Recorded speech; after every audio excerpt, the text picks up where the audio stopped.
나오세.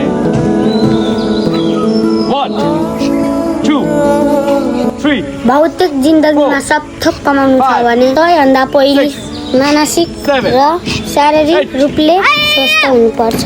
त्यसका लागि हामीले सानैदेखि हरेक खेलकुदमा भाग लिनुपर्छ। जति हामीले पढाइलाई महत्त्व दिन्छौँ त्यति नै महत्त्व हामीले खेलकुदलाई पनि दिनुपर्छ।